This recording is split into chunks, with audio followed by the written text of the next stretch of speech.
Welcome to the Mark Attwood Show, Adventures in a Cosmic Suit.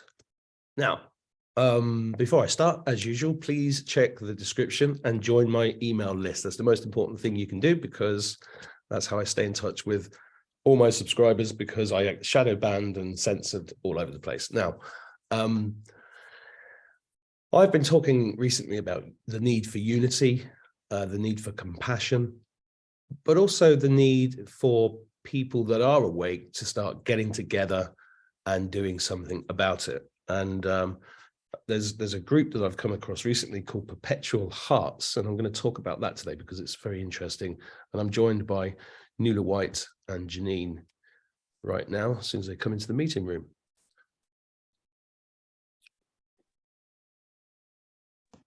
Hello. Hello. So, Perpetual Hearts, what's it all about? Perpetual Hearts was born in me years ago, but I didn't know it. And last year, after many years on my own journey and being awoken to all of what's going on in the world about now 4 years ago, and increasingly, the name came to me. I'm very attached to this medallion, which I was given, and it is Our Lady of the Perpetual Heart. Mm-hmm. And I was given that when I was 7 by a man, a drunk man outside my family home, because they all used to come and drink there. And he handed it to me, and it lay in a box for nearly 60 years, and I found it again. And she's very powerful, and I can feel her. She's just very, very, very, very precious. Anyway. She has significance specifically today. My sister died in Canada 5 days ago. So This medal is big part of my story. Anyway, Perpetual Hearts was born. I started to write about my experience growing up as an 11-year-old in just outside Belfast. Father from Donegal, a child of 17, sent out in bare feet, aged 14, to find work. Worked on the railways in the South of Ireland. My mother grew up in the back streets of Belfast on the Falls Road. That was the history. And 11 years old, I was put on a bus to go to Belfast in September 1969, to get on a bus to go up the Falls Road to a town I'd never been in, to a Catholic grammar school. And there were rifles and army, there was buses burning, there was barricades and stones flying across, and I landed in this world that I had no clue of. And grew up in the thick of it, really. And never understood why it had to be that way. And that the fabulous memories and the harsh memories carry through with me powerfully to today. And my soul and heart in Ireland. Went away for 20 years. And we'll talk later about exiles. In a small way, I was exiled. I only went to England, but we have all been held in an exile. And when I started to look at the figures of mental health in Northern Ireland, they far superseded anywhere else. Even the number of suicides of young people there's been in the last 12 months is something like 370 at the minute.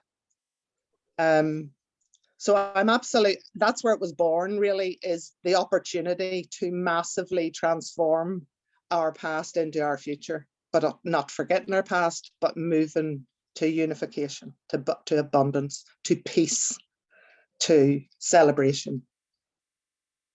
And to carry, for me, one of my personal most powerful things is to inspire our youth. They are our future leaders.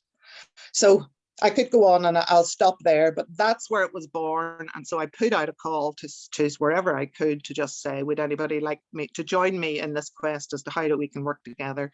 And so Perpetual Hearts was born, and Janine was first in there. Janine and I are now the leaders of this group, and I call her the co-founder. And we're working every day and night with an amazing bunch of people throughout Ireland, and have done a lot of work. And we feel we're ready to go as soon as this is possible. We're there. We are raring to go and passionate. So I'll stop there. I got a lot of chills while you were talking there. my grandmother was exiled from Ireland, from Limerick in 1918 as a baby. I was a very young girl, and then had 11 children in the UK. And my granddad got disowned by his family for marrying her because she was Irish. And I didn't know she was Irish until I was 20. Nobody would talk about it. And her youngest son joined the British Army and was in Belfast this time you were there. And he saw his best friend's head blown off. And he ended up dying on the from a massive heart attack because he was an alcoholic on the run from prison when he was 36. So, you know, all of this comes from the tentacles of the cabal and their you know, their despiritualization of this country, because this country is extremely important spiritually, which I've known for a long time. Mm-hmm. I mean, I'm studying things that point out facts that I think are totally believable, like the Bible. The original Bible was written in Irish, and that this is Atlantis. And if you read the island Land of the Pharaohs, they talk about the fact that there were 16 layers of black magic put on top of Ireland compared to 2 on most other countries, because they needed to suppress this place so much. Yeah. So, you know, and then why do they end up living here? It's life is funny. What's your story, Janine?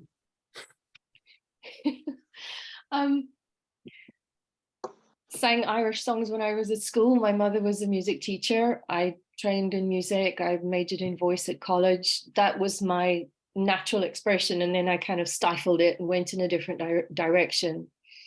And then started developing other, let's call it spiritual gifts, ways of translating the language of energy, of frequencies, of hearing different tones and that kind of thing. And then more recently, with some friends who have a strong connection with Ireland, I was pulled over there, and it was that song in Derry Vale, Beside the Singing River. It's the song of the exile that I sang as a child that started more and more of an exploration and relationship with Ireland. The whole of Ireland. I can't differentiate between the 2 parts. It just isn't that. And it was also interlinked with a very sweet friend of mine who lives in Australia, who had already discovered so much of the past of Ireland, and how much when people went on the ships to other countries, the people left behind held a funeral wake for them. So those in those other countries or on the ships were kind of consigned to that space between not living and not dead. And that's been a whole journey on her part to reconcile and heal and discover and open up, and became part of a huge exploration on my part over a number of years with Ireland, going there, visiting, uncovering information, receiving information, and working, I suspect, through some of those layers that you were talking about over the last few years, and now more and more as I'm preparing to move there and live there and establish a center there, a center of healing and conscious living. I am meeting the ground, I'm meeting the earth. I asked permission of the Fae beings. May I come? May I bring this to Ireland? This is me, if you like, translating some of the whispers of the universe in response to a need, a requirement, a desire of whoever it is who's asking. And so, and I basically said yes. So this is my journey of transformation. I'm changing as I meet the land, as I go to the places, as I have this almost visceral physical reality with the land, with the rivers, the trees, the waters, very much the waters. I am more and more engulfed by it, if you like. My energy is mostly there, although my body is living here in England. There's this extraordinary pull and recognition that there is something that I can bring, something to establish, but it's not just me. I'm the translator. And I need many people to assist in bringing this into form. So I'm treading two paths here, really. One with Perpetual Hearts Ireland, where I've come in and gone, yes, I'm answering the call of Ireland. And there is this, amazing vision that Nuala holds and that we're basically catching and anchoring. And then there's this other individual track, which is also responding to a call there that if I deny it, I basically cut off something of myself. I make myself ill. It becomes a lie that I live if I try to block that out. And it's quite a challenge to tread that line of who am I? Who am I becoming? Who do I need to be to establish this and bring it into form? And who can I call to assist me in bringing it into form? I have certain skills, but I don't have everything that I need in order to bring it into physicalization. I'm good with the energetics. I'm good with the translation of those whispers, but I need people who can run with it and go, okay, now we can do this and do this and do this and do this. So it's building. And I'm with that aspect of being all of those energies that is required to be able to convey the information to the people who can receive the information and carry it further, if that makes sense. It's that central pillar of all of those energies, which Nuala's nodding in agreement. It's quite something at the personal level, without trying to make it, all kinds of crazy. It demands a heck of a lot of consciousness, energetic strength, stamina, presence, willingness to change, shave off the barnacles of who I'm not, and be vulnerable enough to say, guys, I need help with this. Universe, who is willing to hear this call and receive it and walk with me and walk with Nuala and create this together? It's not, to me, it's not a stupidity that we're called to Ireland. There's something very, very important there that is uncovering, that is unleashing, that is lifting off. And beyond those words, I can't go further yet, but I know it. I can't bring it into words yet, but you recognize it. And I think many people who hear this can go, yeah, whatever it is, it's relevant now and it's necessary for what's going on with this planet. Yep, 100%. Yeah. Well, I agree with that, and I do my very best to highlight anything that's going to assist. My own journey in Ireland has been very interesting, actually, because I've tried to help lots of people, and then suddenly there becomes all this negativity around it, and I have to back off. But because I do feel like the dark forces here have been here very, very intensely because of where it is, and it affects people in a really bad way, hence the massively high suicide rates here.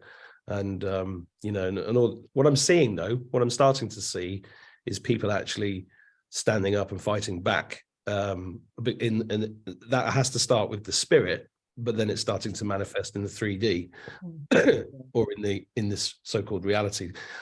I wonder, I think I'd like to just share your website with everybody watching this, just so that they can get Please do. an idea on here. So perpetualhearts.org is the site. Beautiful rainbow there. See a lot of those here. Yeah. And I can't remember the name of this. What's this symbol called? Triskela. Triskela. It's a triskela, and it's past, present, future. Mother, father, child.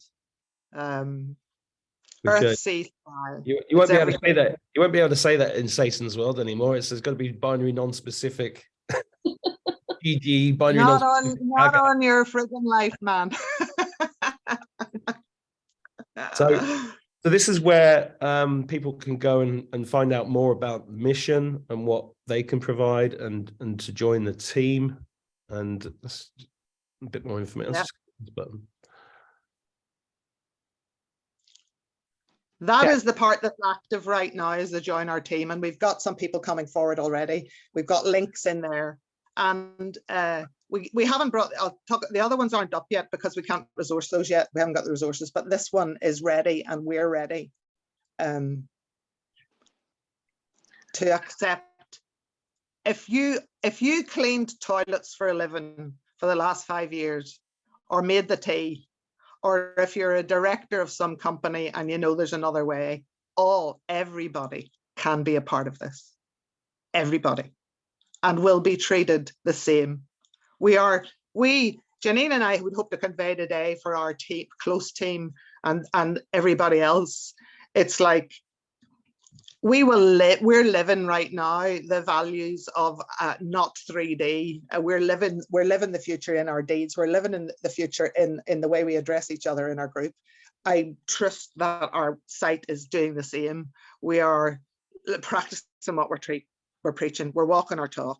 The same will be true when we bring people in equality and opportunity and abundance to collectively create.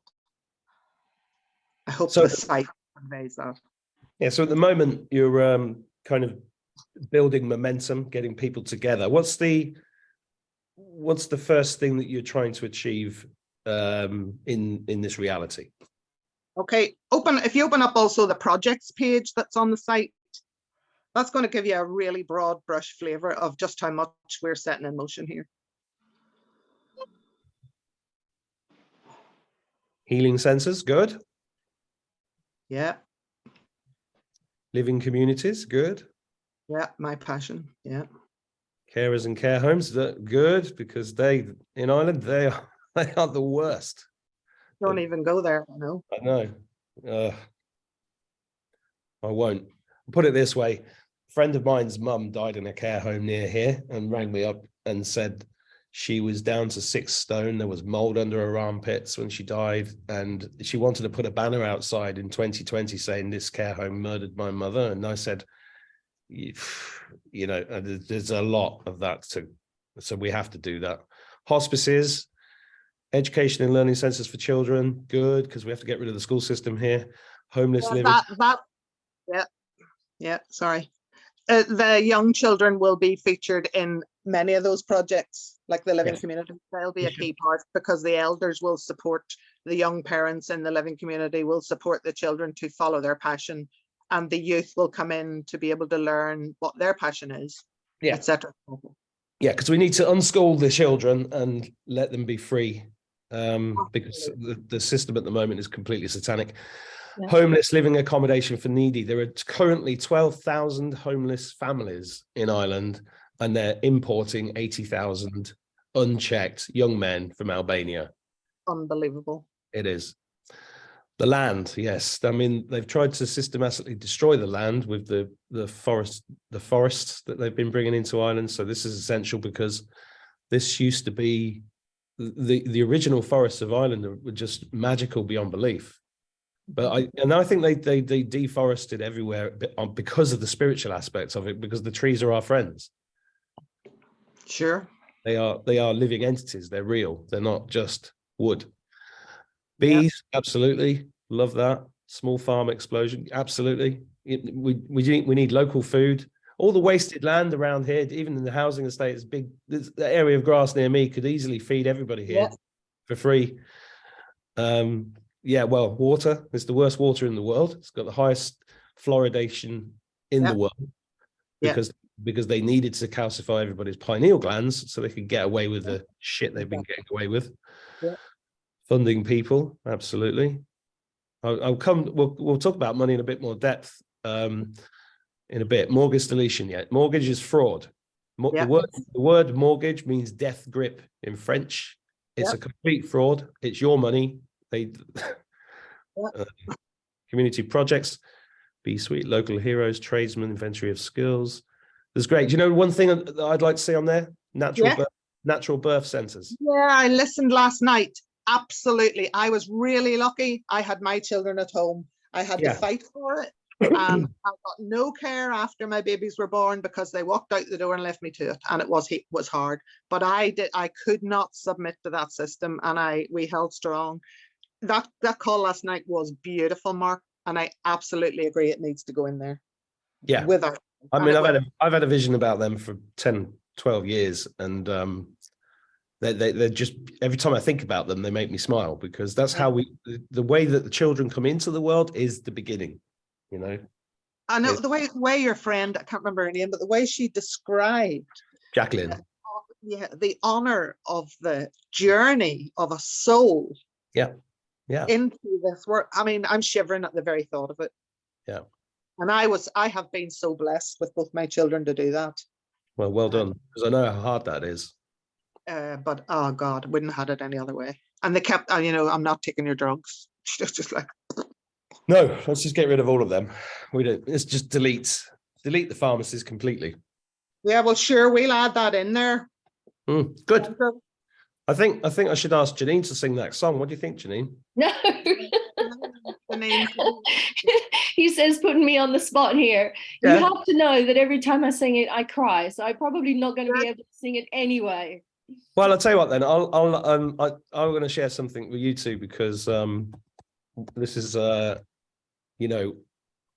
part of me being here. I don't really know yet, but I am drawn strongly to this country for some reason, probably blood, history, I don't know. But I don't know if you've seen this, but I'd like to show something I did to you, especially Nuala, because I got woken up by the spirit of Bobby Sands at 5 a.m. one morning. I couldn't believe it either. It was really bizarre, but this is the kind of thing I go through. Anyway, this was the result of that.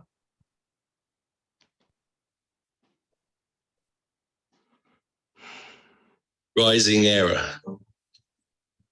The enemy of the Irish was never fake religion or invisible lines drawn between once loving neighbours.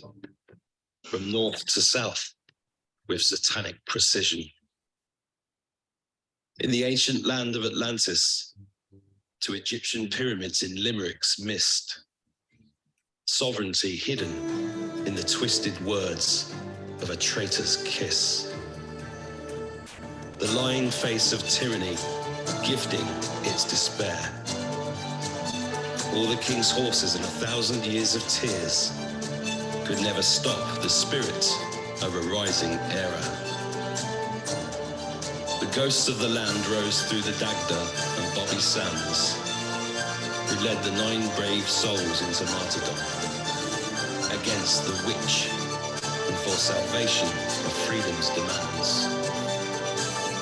The British were but the face of a hidden evil, with long-term plans to deceive and desecrate the Fae and the people with a faux virus cull. As their plans for death became distorted, as the truth released did tame the beast, Gardaí and Tusla minions thwarted, from stealing children in the dead of night. The people awoke and threw off their yokes. No more they'd stand for these demonic frights. Black seals delivered and forces mustered. The lights were shining through every crack, raising the frequency of courage spurred. As the ISIS needle piercing Dublin's heart did tumble, its vaccine cargo turned at once to dust. Blood ran clean and masks ripped off to form the future council. The lying face of tyranny gifting its despair. All the king's horses in 1,000 years of tears could never stop the spirit of a rising era.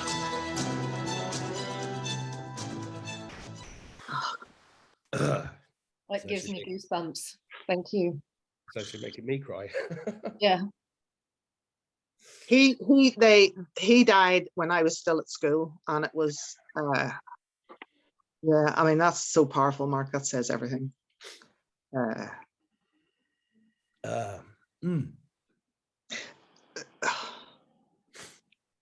This is something coming through, and it's, we are birthing again our world, overseen by God and justice, and foreseen by true love, because that's who we are. And we have carried and will carry that love throughout the world, in every shape, in every field, in every house, in every barn, in every stable, in every hospital, in every home, in every river, in every sacred stone. We will call the elementals, the Dagda, the Dedanan, the fairy, to follow and lead us and take us to what we need to see. We are leaders. We are honored to be called. Yeah. Abundance and love, and the love of the Irish. From now on, our perpetual hearts.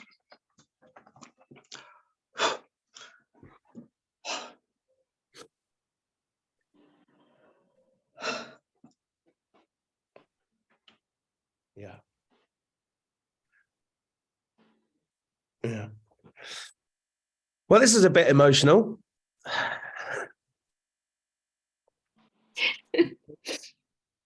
Yeah. Well, That power rising is something unmistakable, really. And so, well, the challenge, at least for Perpetual Hearts, is how do we express that, and in what form do we bring it? And much of it will be inspired by those who join us as well. We have the ideas, we have the outlines, we have the written down, but we also require others to assist in bringing it into form. It's a joint thing. It's a whole creation thing. Well, it's a time for unity, or for people to be thinking in terms of unity, and it's a time for those people that are sat at home knowing that something's wrong to do something, to get up and start creating the world that we want to see by being the change that we want to be. And it's a time for people like Noreen, who stood up against Leo Varadkar the other day. Did you see that video? Yeah, amazing. You know, that energy needs to go away from confrontation and into positivity. And it is a crazy time, because I found out yesterday that all the publicly funded things in Ireland are getting training on how to combat right-wing extremists, right? But the people that work in those places are sitting and taking all this seriously, but they don't realize that the extremists are the ones that are sending the information to them. Yeah. Because they're this, the right-wing extremists are really people that are pro-God and anti-Satan. And they've been labeled as the extremists because it is an extreme position to choose the path of God and the path of righteousness in Satan's world. And they're all being given the opportunity to choose right now between whose side are they on. And I've been saying this online for 3 years. I think it's like, it's a choice. Every single thing that's appearing in this reality is giving everybody a choice. Which side are you on? Because, and it just amazes me how many of them blindly fall to Satan without even thinking it through. Well, I believe there is a greater power. Everything in the Bible is pointing to it now, and all the things that are going on the worldwide scale in the background. There will be interventions that are happening, and they're happening already. The bits of disclosure. I believe every government will be brought down. We the people will be the future governments. We will be the councils. We will run the hospitals. But I'd also say, in the contrary to the people that refuse to wake up or see, I know for a fact there are so many thousands of people in Ireland, brilliant people, and they're just ordinary humans, and they want to find some way to contribute to the future, and they haven't got a platform to do it. A specific way to say, I've been a carer in a nursing home, treated like dirt, getting £7 an hour, and I have to pay for my own travel or whatever between patients. They can come into us. They can come and join. They'll be valued, because who can live without them? The people who don't know that there is a place for them. There is, to be treated as they've never been treated, because that's what we're about here. It's like, no matter what you think you might contribute, you're welcome. There's a role for you, because let's face it, we're not saying we'll do it all. We're just doing what we know to do. But there's room for thousands, and we need them, because the sooner we get people in whatever they think they can offer, the sooner we can make this real. Because it's not rocket science. It just takes bloody grit and determination, clarity, clarity, clarity. We're going to the vision. We're going to the vision. I think one of the hardest parts is getting people to understand that they're in an illusion at the moment. And, you know, the guards are completely illegitimate and not legal. The government is completely illegitimate. The courts are completely illegitimate. The tax system is completely fraudulent. The mortgage system is fraudulent. The whole banking system is fraudulent. Yeah. You know, but people just, they can't seem to unhook from those ideas. And they're constantly in a state of fear. How do we get over that?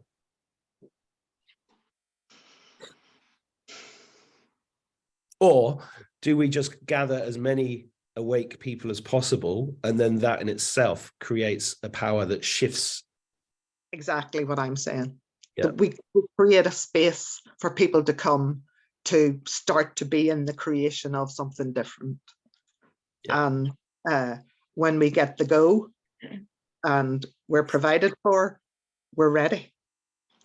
I do believe that. So it's like Pareto 80-20, even if we get 20% saying, I'd like to do something, I'd like to be a part of something that's about the future, I maybe can contribute. We get 20%, the other 80-20. It works 80-20, the 80 will follow if you get 20%. Yeah, so almost, yeah, you know, sorry. No, sorry, I was just saying, I long ago had a vision that I've shared on my channel a number of times of it being like a petri dish in a biology class, which is full of one bacteria, and you introduce a new bacteria and it goes deep, deep, deep, deep, deep, and then the whole dish changes. Mm-hmm. And that's what I keep seeing. Mm-hmm. So, but we have to put the other bacteria in, the other ideas in, for it to become a reality for other people. And it doesn't take that much, because we, the people, have the power. Yes. You know, can I ask, you know, this is going to take, you've got to operate within the current financial system in the short term. This is going to take a lot of money to get some of these things going. How are you going to manifest that? Or if you can tell me. I'm trying to work out in my head, what can I say and what can I not say? I would only, the only thing I would go to talk to at the minute is, we know Nasara Gasara is happening. And I've no reason to doubt that. We know there are a lot of changes in the financial world at present. And we have been in our group, we have been called to be ready when the abundance is given to deliver them.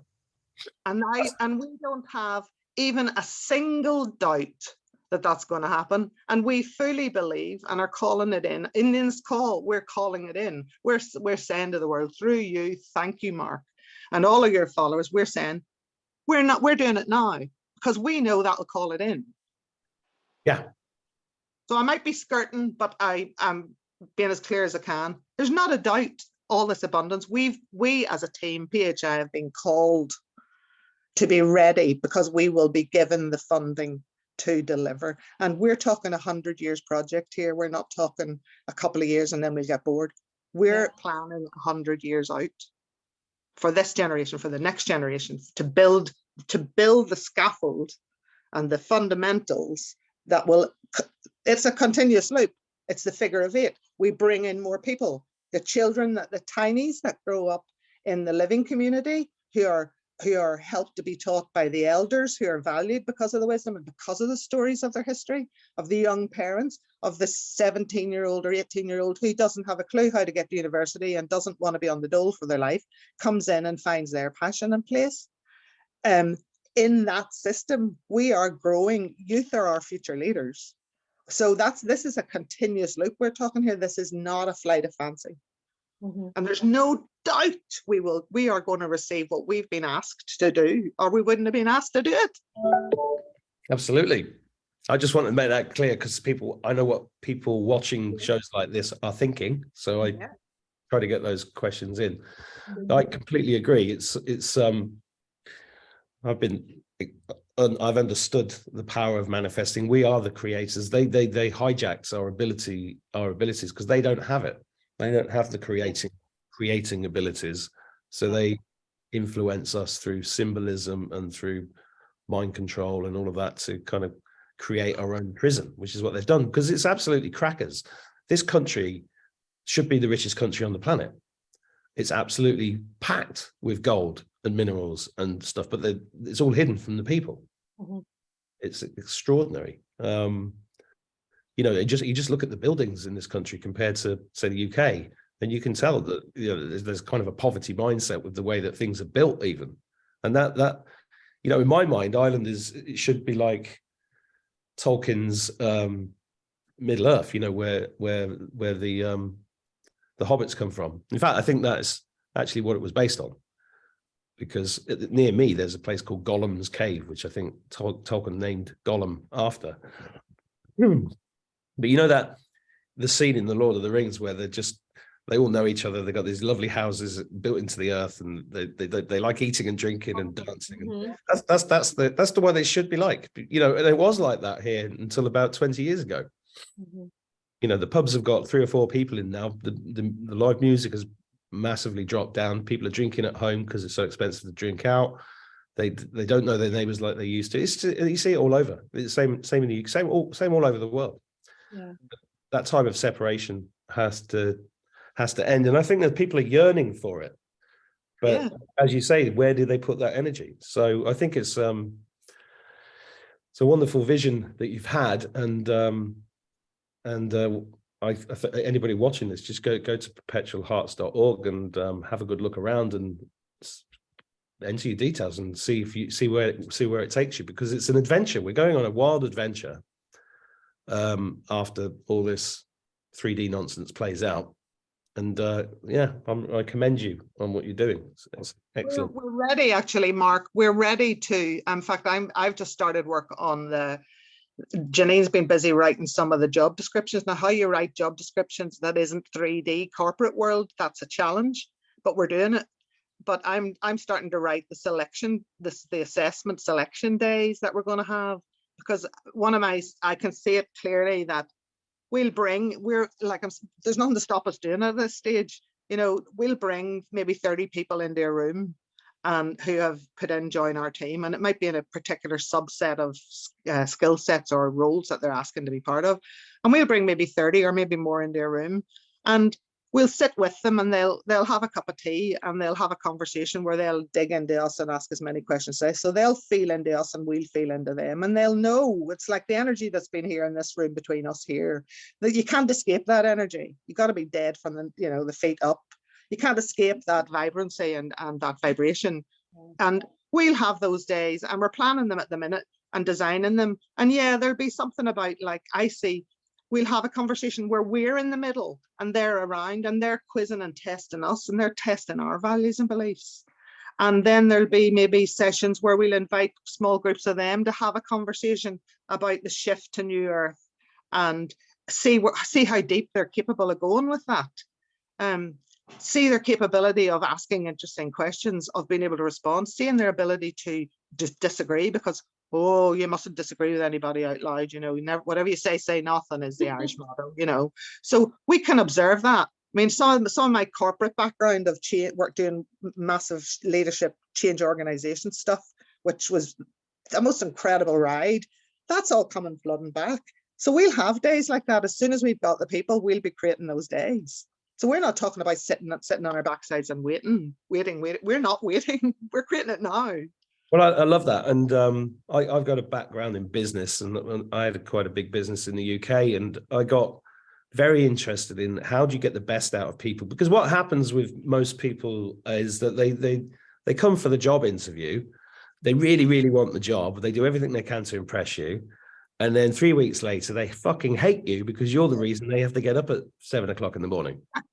And they can't help. So I'm fascinated by how we could get through that. And I used to get people together. I used to get all the employees together in a hotel on a Sunday. And I was inspired by Simon Sinek's book, Start With Why. And I just asked them, why did you come to work? And it was incredible because everybody was lying to themselves.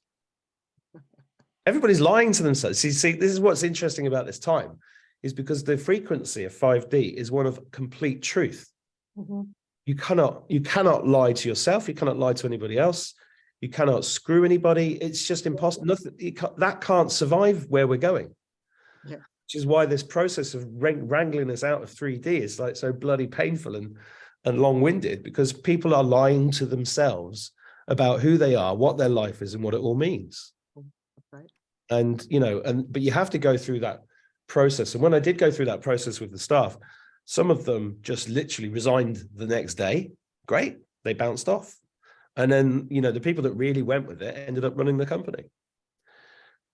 So Yeah.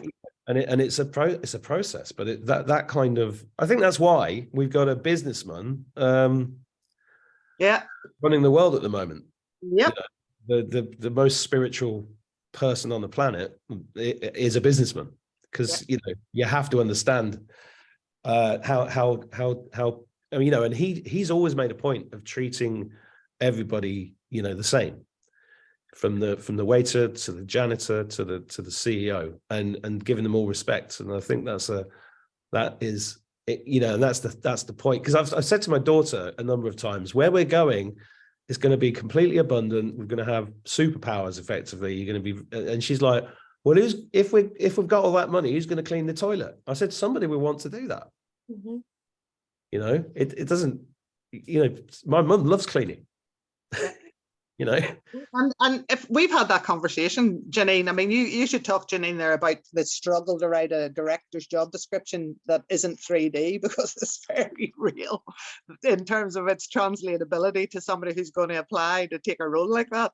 But we've had the conversation. So do you pay the cleaner the same price as you pay one of the project leaders for the work? And that's a good one, because it challenges all of us, really. And why wouldn't you? Yeah. Where do we place the value? Who wants to clean a toilet among you guys with your suits? Yeah. Well, I think we're gonna abolish suits. Yeah. Oh, we're not wearing suits. That's why, I mean, we've scrubbed up for today, but most of the time we're in just normal clothes. like even I mean, you look at the suits, the bit, business. It's like it's a collar, and it's cuffs. Yeah. It's enslavement. Oh. It's right there in front of you. But because it's like shiny silk ties and stuff, people don't see it. I mean, even the tie, you're tied. Dead right. Dead right. Yeah.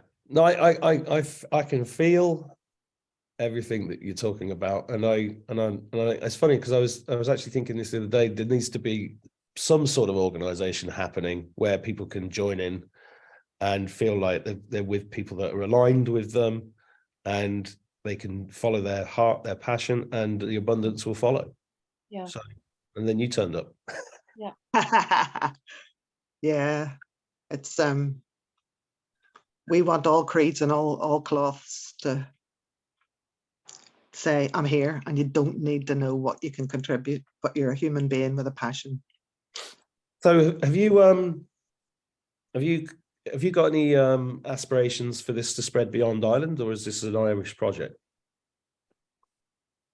I've thoughts on that. Have you thoughts on that, Janine? Well, I think initially there is a welcome towards anyone from anywhere around the world. If they feel called to join in, they're welcomed. They need to connect with us. As far as the logistics of moving to a different country is concerned, we have to figure that out as we go along.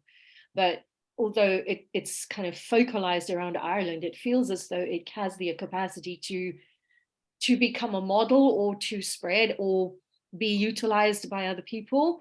And that's also part of part of my vision, and I know Nuala's spoken to this as well, with people who work in in this healing and conscious living center, for example, will go on exchanges. They'll go to another country and they'll find out how they do things there, and then they'll come back and we'll swap. We'll have someone from that country come here. It's boundaryless, if you like. There's no borders. Yeah. And initially I'm focusing quite a lot on the practicalities and also the energetics. You know, how do we translate the energetics into the practical aspect that allows people to still take care of their needs, pay the rent, pay for the food, etc. But we're going to have veggie gardens. We're going to, you know, so in a way, we answer our own questions as we bring these projects into formation. And there are lots of people around the world that we have contacts with as well. So it's not isolated to Ireland. There's a broad network of connectivity, and to me that's really exciting. Yeah. We're expressing it in a certain way, but there are others who have a similar vision who are doing it slightly differently, and that's what we're supposed to be doing. We each create differently, but when we create together, it becomes something very powerful and becomes a catalyst for other people to be joining in and be pulled in. So yeah, it creates its own momentum, really. And if people wish to join in from other places, great. I could see it also have, sorry, go on, Mark. No, after you. I can see us having, like the youth again, and they've been working, say, in one of our healing centres or one of our living communities, and the two might be on the one sites, because we'll have a number of those around the country. And they've come in there not knowing who they are, and all they know is they've failed at school and all the rest of it. And they spend a year and they discover what they like doing and the bits they like to help, and we support them and we mentor them. So we're going to need a lot of mentors for the youth. And then after a while, sorry. I'll volunteer. Yay! And then we say, okay, we'll invite you to go away now for 6 months onto one of our other communities of another nation in another land who are ready to receive, and they're doing similar work.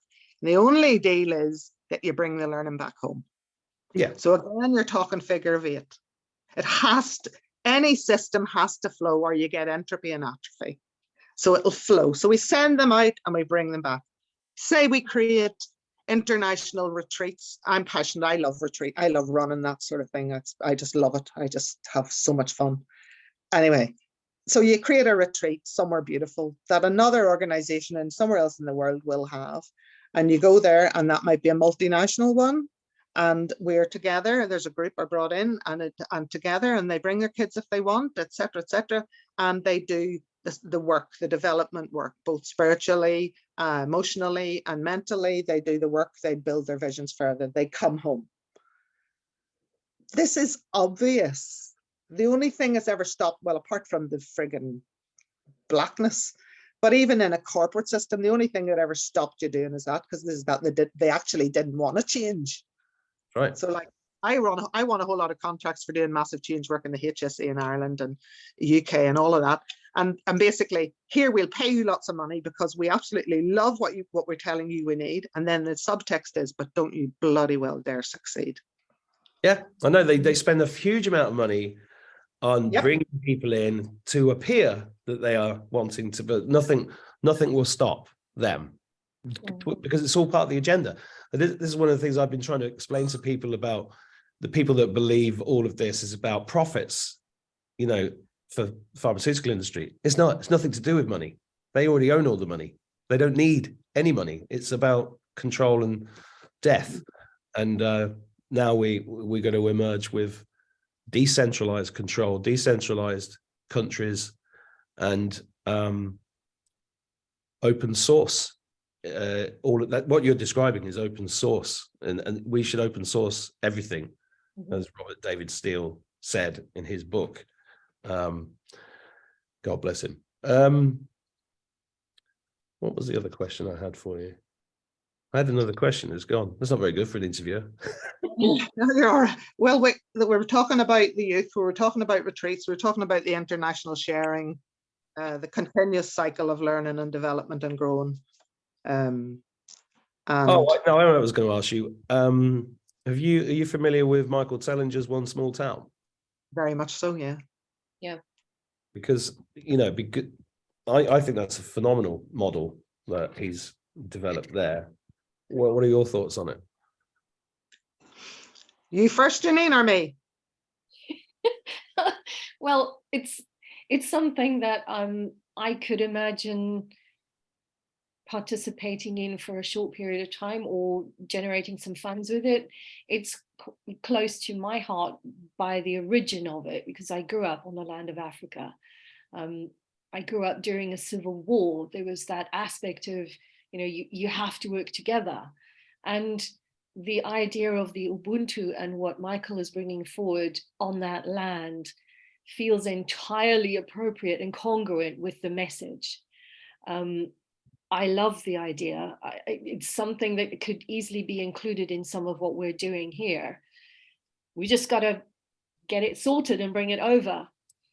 Well, I did hear that there was an Irish town that was maybe taking this on, but I haven't looked into it for a while. If you guys watching this have not heard of One Small Town or Michael Tellinger, go onto my website, themarkattwoodshow.com, and search for Michael Tellinger, and you'll see the interview that I did with him. And also to you guys watching, go and look at his YouTube channel and look at the work he did in the past on, and because it's amazing, the lectures, the stuff that he uncovered in Africa, it's astonishing and very similar to some of the stuff in Ireland in terms of stone circles and higher technologies and all of that stuff, and giants. Lots of proof of giants in Africa, as I think there is here. Yeah. A lot of petrified giants lying around at the moment. Did you see that clip that they put on the news a few years back of the Giant's Causeway, the piano? They call it the organ. They call it the organ. There's a huge tall area with massive steps, and it's literally videoed by somebody standing on the stones, and it looks like a hole in the wall, and it literally closes. It's a door and it closes. No, I haven't seen that. I'll send it on to you. I mean, it only lasts 1 minute, but she's gobsmacked, and they actually put it on the news about 3 years ago. Oh, please send me that. Wow. The whole side of the stack just comes across and shuts like a giant's door. Well, there's a place not far from here, which is like a load of caves, but they're really high up on the side, and when you go into them, they were cut out, you know, and they're really high, and they go in, but they blocked off. You can't get any further in, and they've done that with a lot of caves and underground stuff around here. But do you think we're going to see giants? I think we may see them, but not immediately. There's still a bit too much mental static, visual static around it, and for their own safety, I hope they keep quiet for a bit longer. But I think we will see them. Yeah. Yeah, so do I. One of the things we want to do, Mark, we've been talking about this, is, and it's not sitting in the website at the minute, but Janine and I have been talking about it. We'd like to gather a small group, and you'll tune right into this. So some of those really awake people that are dealing with the elementals and dealing with the stuff in the sky and the fairies in the trees. We want to gather a small group of those individuals from around the land and literally create a group with them, because we'd like to collectively really work on the energetic overlay. Yeah. We'd really, you know, consciously together work on it. Go to some of the places and start to raise that energy and vibration and start to make the connections, because as Janine said earlier, we need the elementals and we need the Dadan and well, they're the custodians of the land. They're going to guide us. They're going to be part of it for us, and their knowledge, which is way beyond us completely in that dimension. So to create a small group, so anybody out there that's in that world, it needs to be quite selective, because we've got all, you know, probably in that, I don't know, but there's some hopefully will come forward, like that woman you went to see in her house where you were all looking at the fields. Helen. Her and a few others start to work with us consciously, specifically on an ongoing basis. Helen passed on, unfortunately.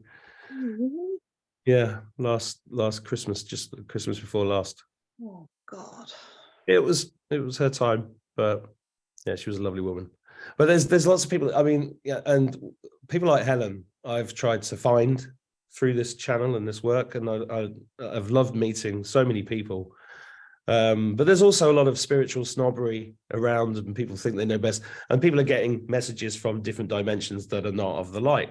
So that's the interesting part about where we're going now, is that it's going to just be of the light, which I think this project is. Yeah. I think, oh, you gonna sing that song yet, Janine? Do you really want me to? Yeah. Oh, go on, Janine, if you don't like Okay. I get the tissues ready. Oh.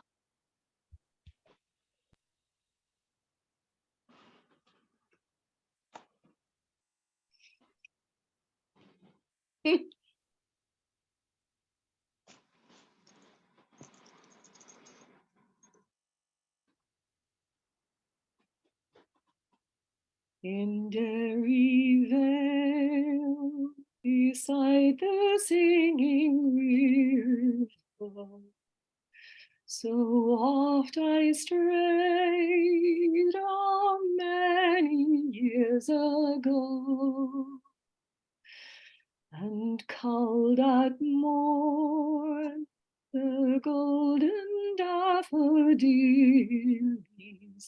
that came with spring to set the world aglow.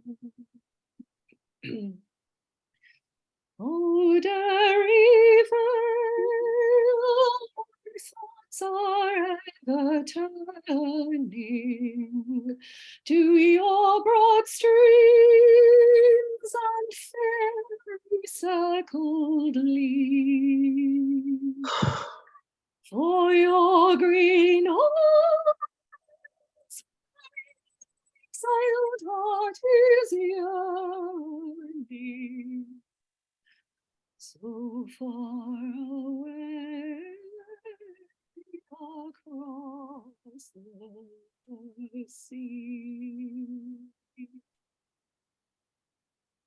In Derry Vale, amid the foil's dark water, the salmon leap above the surging weir.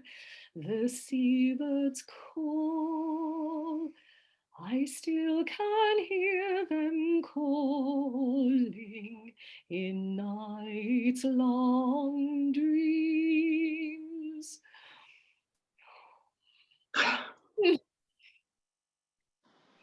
Of those so dear.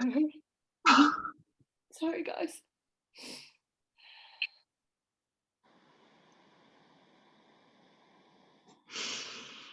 Oh, tarrying years fly faster, ever faster. I long to see that frail we loved so well. I long to know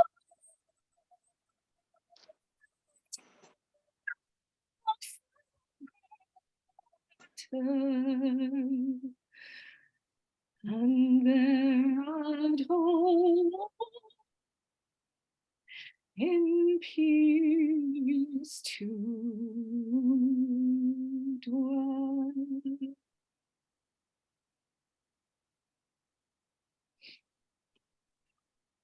That's amazing. I think we've tested the upper limits of Zoom's ability to record high notes. Good on you, girl. That was beautiful. Well, I've enjoyed spending this hour with you guys. Perpetualhearts.org. Go and have a look and spread the word and get involved. And I look forward to meeting you guys one day. Oh, we'll meet you at the dinner. Oh, we come to the dinner. Or we'll all be there. Oh, really? Okay, right. Yeah, there is a link beneath this video for the gala dinner in Ireland. Yes, brilliant. Okay, we'll see you at the dinner. Thank you, Mark. Thank you very much. so much. Thank you.